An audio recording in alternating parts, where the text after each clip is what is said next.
Page 65, Reveille. This is a piece that a bugler would play to wake everybody up in the mornings. Yeah. It kind of looks ugly, partially because they put the names of the notes in the middle of the note. Yeah. You need to know the names of these notes instantly, not by reading the little letters.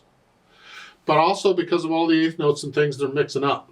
But let's just take a look here, because written music can be a little deceiving. It can look, good grief, what's going on? And when you really get into it, it finds out it's no big deal. Well, look at the first few notes. You have a D in the left hand, and that D in the left hand is the only thing the left hand's playing.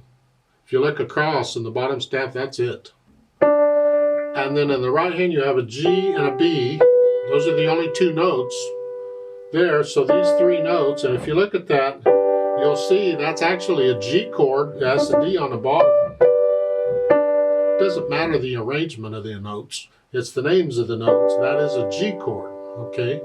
This whole thing is just a broken G chord. So you just got that.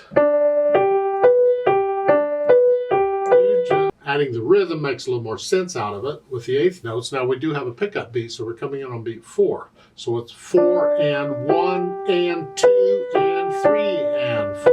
And when you add the rhythm to it, now it begins to make sense. Still very repetitious though. 1, 2, 3. Okay. But that's basically the piece.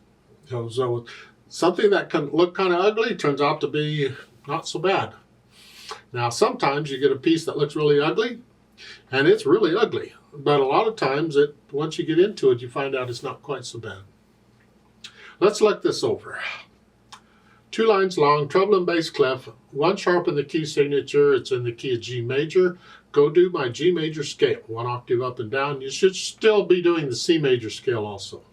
Doesn't take very long. You don't need to spend a lot of time on it. Just first thing, as part of your getting warmed up or whatever, do the scale. I use scales as warm-ups. I don't use exercises as warm-ups.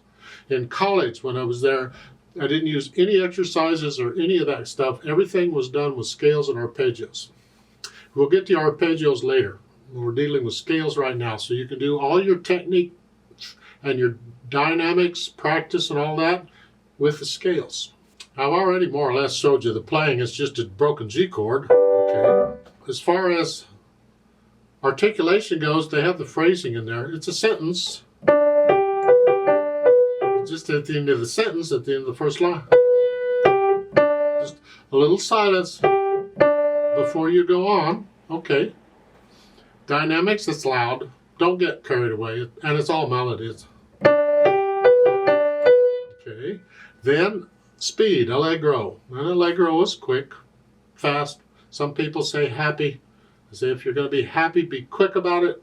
It's just, you can hear buglers play this. So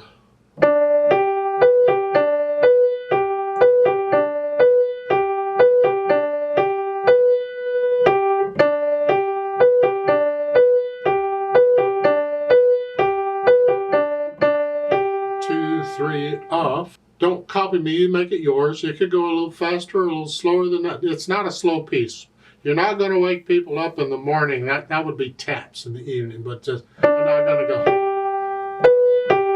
To get up, that's how you feel when you get up. But that's not how this piece is. This piece got to wake you up. It has to have energy to it. Let's play it together slowly and double check the rhythm and all. The notes shouldn't be a problem, just 3 different notes. I'll give us 3 counts because we come in on beat 4. 1, ready, go.